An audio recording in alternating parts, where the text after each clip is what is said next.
Welcome,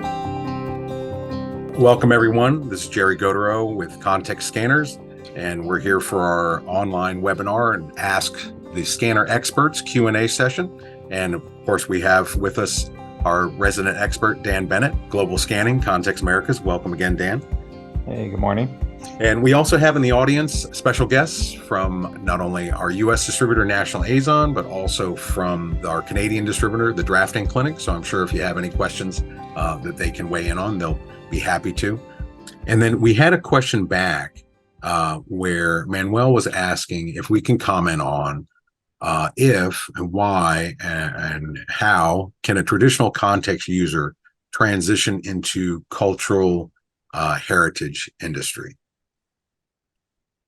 So I think quite a bit of this is kind of talking about, maybe people that are focused on engineering document scanning, blueprints and reproductions and things like that, moving into more of an art scanning space. And along with our probably our flatbed scanners like our IQ Flex, as well as the new HD Apeiron 42, and how to kind of break into that. And of course, some great people to talk to about that would be our distributor representatives for both North America and Canada. But I think a lot of it has to do with some of your proximity in the area to some galleries, museums, cultural heritage sites, things like that, where you can approach those types of customers, maybe do some specific marketing to them for the scanning of historic documents, artwork, as well as I know we've got some scanners that are in use for the scanning of Civil War memorabilia, sashes, and the like. And we also have some scanners in the areas for like military heritage museums, like down around Paris Island for the Marine Corps, as well as the Air Force Museum here in Virginia. And so I think a lot of it comes down to maybe some customers that you have that you're doing some print work for that aren't considering some other capabilities in your scanning, and that's something that you need to approach them. I think that's at least scratches the surface is a good starting point. And this is something that we'll also be talking about in some other case studies and marketing pieces. So we'll make sure that that's available to you. Yeah.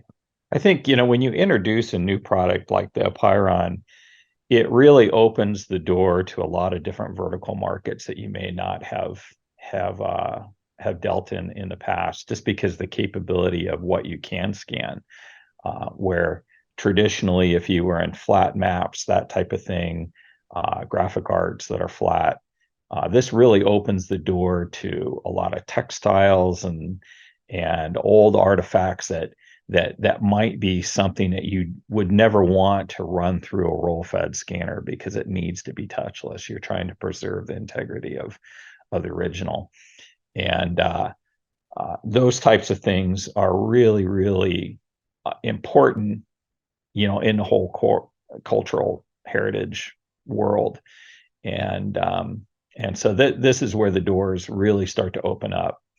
And you name it, if you have anything heavy or thick, like ceramic tiles and pottery, those types of things that will be required to be able to scan without touching it, without trying to get it to feed through a roll-fed scanner. A product like the Apeiron is something that is really interesting.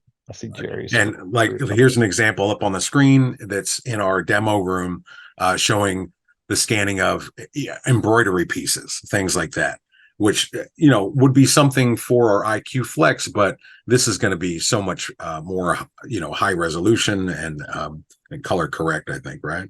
Yeah, I was just up in Canada, and they had an inquiry about scanning masks, and depending on how deep the mask is, how tall it is, there are limitations. The Apeiron, you can only scan up to 5.1 inches in height. Even though it But has if a that clearance of about 10 inches, right? I mean, you can actually, correct, yeah, but the focal length stops sure. at about 5.1 inches. And so as long as that mask was at 5.1 or less, and it was relatively flat within the focal length of the scanner itself, you should be able to easily scan those types of documents, or I shouldn't call it a document, but a physical item that is not just a simple document. So The question, how much does the Apeiron how does the Apeiron accomplish the stitch focus for variation in heights? the scanner itself stitches based on calibration as a first level. So we calibrate the scanner at the surface of a calibration document that we have that lays flat on the table. In addition to that, to compensate for things that may have different heights, different, for example, an acrylic painting might have areas of paint that have been built up and other areas that have no buildup. So you may have several millimeters of up and down and change in thickness of the paint. What we do with that is we actually are taking a laser shot on every scan line and compensating for the stitching calculations on the fly as the original is being scanned through the scanner. And it does a pretty amazing job when it does it. So, and then a question from Deborah, how do you cope with the stitching artifacts on the HD Apeiron with varying distances, maybe caused by a bowed canvas through the scanning process? Yeah, I kind of answered that in the last Right. go through there, but basically we're doing it through a combination of lasers to calculate distance, and then an algorithm that is running on the fly during the scan process.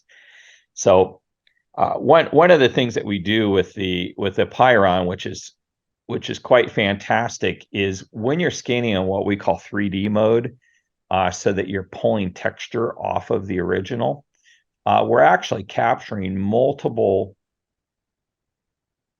images simultaneously from the scanner with different angles from our light. So that seems like an easy thing to answer, but it's kind of confusing when you stop and think about it a little bit. But basically, we have to pull the texture off, we want to bring the lamps down low so we get a nice angle of attack on the light. And what that does is it creates nice shadows for us. But what we do is we capture an image from the left side of the scanner, another one from the right side of the scanner. Then we do kind of a combination overall, a more diffused light from a combination of both, as well as a laser shot. Each scan line. So if you're scanning at 1200 optical resolution, we're doing that one every 1/1200th of an inch as the scanner is passing through. And then we kind of marry all this together, throw it up on the screen for you, and we allow you to select just how much texture you may want to see. If it's a little too much for you, you can just grab a slider and flatten it out to your taste. And then when you save the image, then it's saving it with that particular light level combination that you chose. And it's pretty interesting to see when it happens on the fly. And we've got some great samples on our websites that actually show that occur. And then I think in what you're saying, there's a question from Harry saying, can you specify the laser measurement, i.e. is it for each scanned pixel? Yeah, lasers have ability to be able to very finely determine distances. And if we know exactly what the distance is from, say, the camera lens to the original, and not just the original, but that particular line we're scanning of the original, then we can calculate the stitching quite Gotcha. easily. Okay, and then I think his follow-up may have been saying, let's say, is the scan file only 2D writing Can it contain 3D information? Actually, that's probably a separate, but that is a separate question. It's an right. excellent question because it's one that I get asked very often. Is like, are you really generating 3D files? And the answer is no. We're generating a 2D file that looks very much like a 3D file because of the shadowing. And if you take a high-end CCD and really apply a very well-defined lamp system, it's just incredible the detail that you can pull off of originals. I've with the Apeiron specifically, I have gone back looking in the image for what I considered as noise, only to actually find it if I take a magnifying glass and look at the original. And I go, oh no, actually that's not noise at all. It is actually on the document. So I've chased that quite a few times now, and it's quite amazing the combination that the results you can get using a combination of high-end optics, high-end CCDs, and a lamp system that just brings all of that wonderful detail out. And I said, I'll clarify the question. The target can have information at different heights, X, Y, Z. How accurate is the information read and stored? Each pixel can also have height information, or each pixel can also have height information. Yeah. So again, we are not scanning a X, Y, and Z file. So we've gotten involved in some interesting technologies with many of the print manufacturers now being able to print textures. For example, the Vanguard printer is a really good example of that. One of the things that they're doing, I was at an event where we had a Vanguard. The Vanguard rep came to me and said, wow, that's an incredible image I'm looking at. Can I get it in 3D? And I went, well, actually, no, it's a 2D file. It looks like 3D, but it is actually only a 2D, which kind of surprised him because it looks so, there was so much detail, and the shadowing was so well defined that it looked absolutely three-dimensional. And the fact that we could change it on the fly was another thing that really made him think for sure it had to be a 3D file. In that particular case, he really wanted to recreate it. He wanted to reprint the image. So what had to be done to do something like that would be to take a gray tone file of the image that we were capturing and then split that file into layers to build a 3D model basically out of it, and then take the 24-bit file that we had captured and put it on as a final.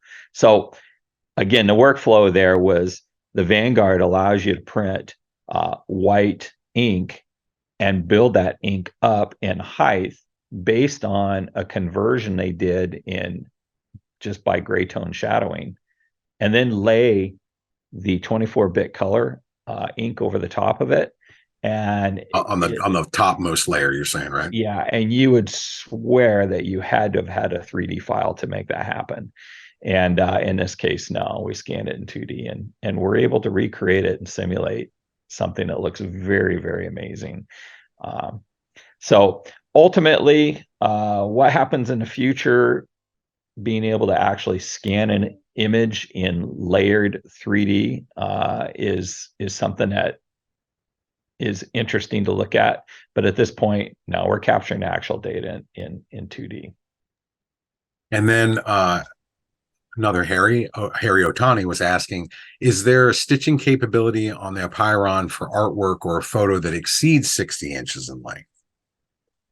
No, not at this time. So we're limited to 60 inches. What you could do, if you had something larger than 60, you can scan it up to the limitations of the table movement, which is 60. And then let's say the thing was 100 inches long, for example. If you had 40 inches hanging off the edge of the table, you could scan a 60, rotate the entire image or the original, scan the other, say 40, 50 inches, and then run it through a program, say like Photoshop. As a post-process scan. Yeah, as a post-process, and then it it would be able to stitch those two images But together. and I think because you have so much room and the table with the movement as well as the space, even though not the 5 inches scan area, but the clearance, you kind of have some room to get multiple scans to start being creative with with your post process type stitching and multi-page type Yeah, wiring and back together almost. Thinking out loud, there wouldn't be really any reason to rotate the image 180. Now that I think about it, you would be better served just to push the original all the way through the other scanner to the other end. So now your 40 inches of overhang goes out the other side of the table. You wouldn't have to rotate it. You could just scan 2 passes and then run it through a post processing. Oh, and Stephen is saying, if following up, as we're sitting here kind of thinking live, by rotating, doesn't that cause issues with the weave of the canvas being different directions based on the light source? So that's actually So that answered that.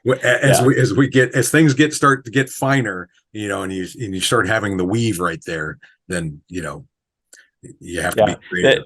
A big caveat here, guys, is this scanner has only been out just for several weeks, and I'm learning as quick as everybody else with what you can and all the tricks and whatnot to be able to do things out of the ordinary. So, and let me back up a question or two. And so Manuel was asking, is there a non-Contex software needed or recommended to deal with post-scanning challenges such as FADGI compliance, etc.? Well, the scanner in its essence is going to give you a FADGI 4-star image when you're scanning in high quality mode. And that's with our next image Apeiron correct software, right? Post-processing, I don't know much about the different applications out there and their integration into the FADGI compliancy. So I don't think I could accurately answer that.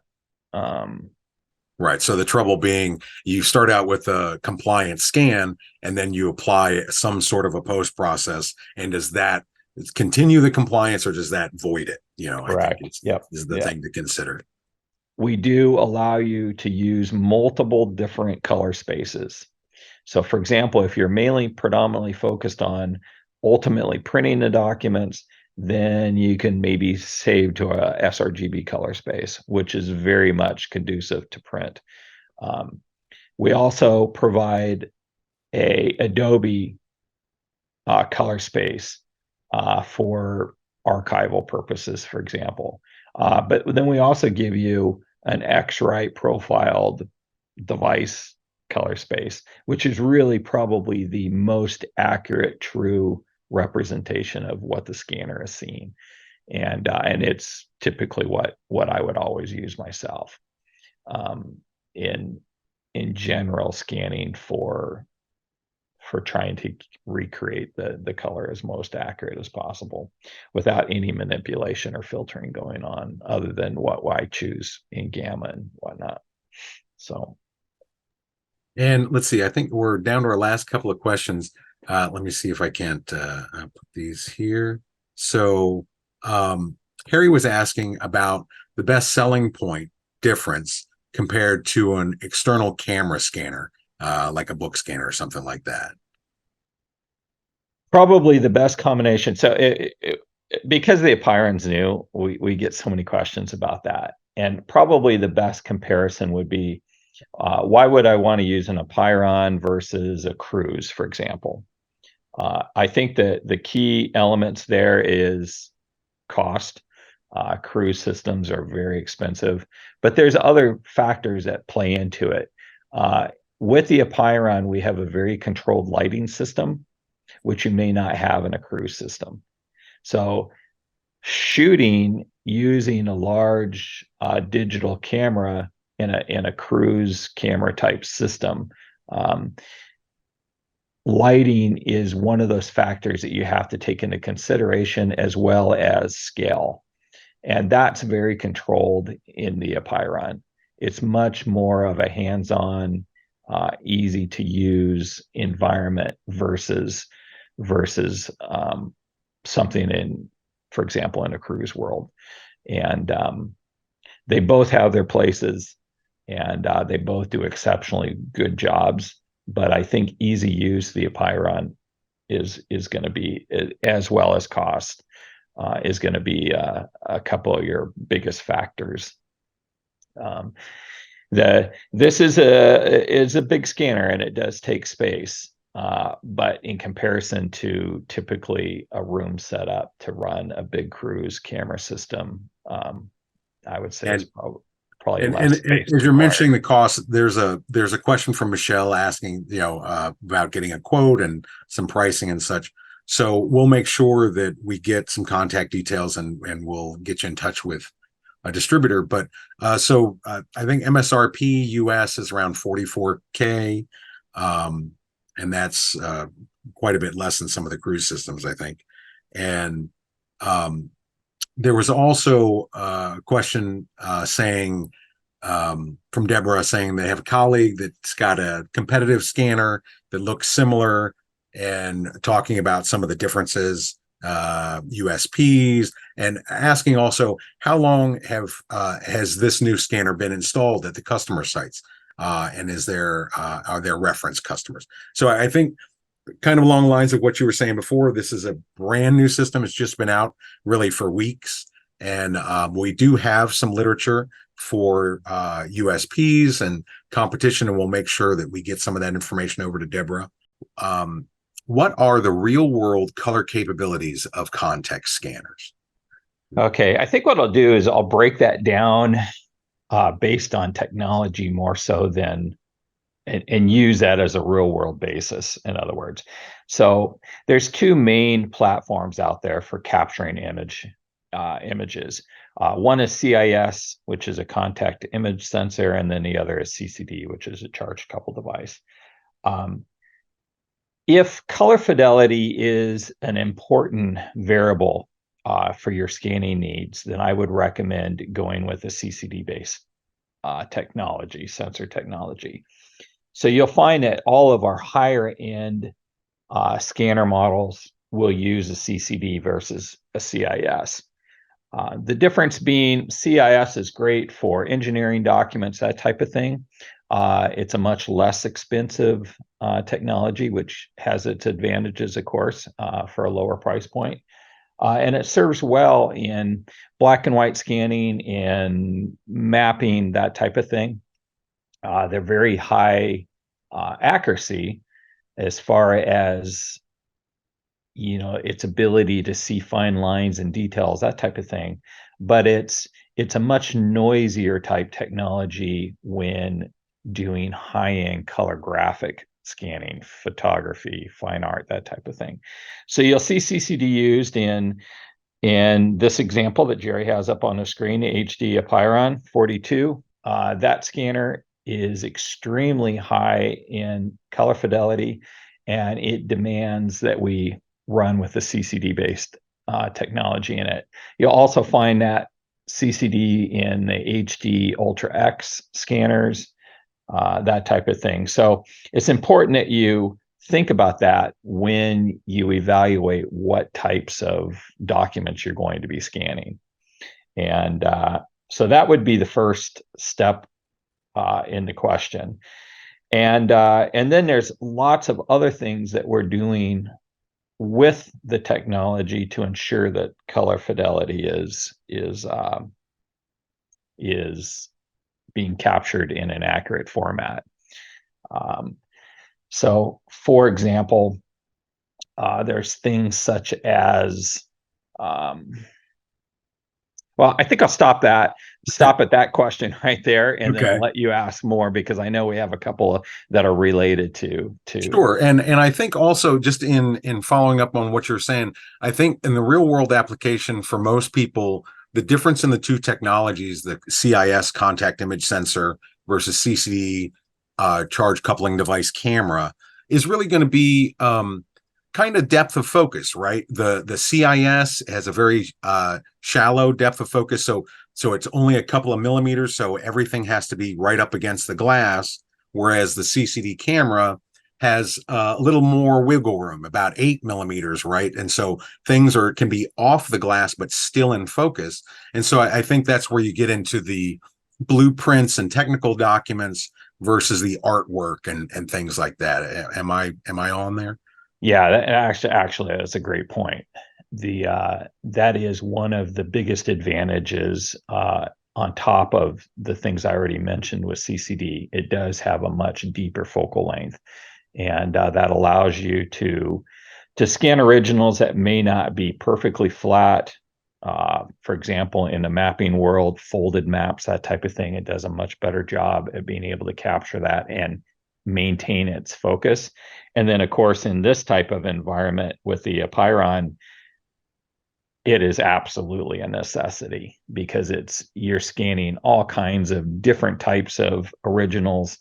And I was just at an event recently where we scanned, for example, a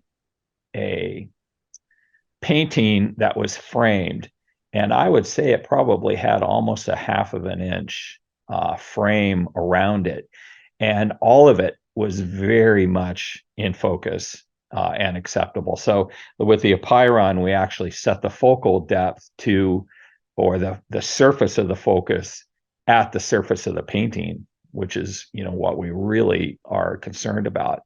But it was still capturing all of the frame, and everything was very acceptably in focus, even though it was sitting almost a half inch, which is much more than 8 millimeters. So, and that's really fantastic technology. I know we've been talking quite a bit about that, how a lot of these frames are as historic as the paintings, and the paintings can't be removed from the frames, and actually capturing not just the painting, but that frame, the workmanship on that can be very important as well. I've kind of got the chat open here, which totally sidetracks me.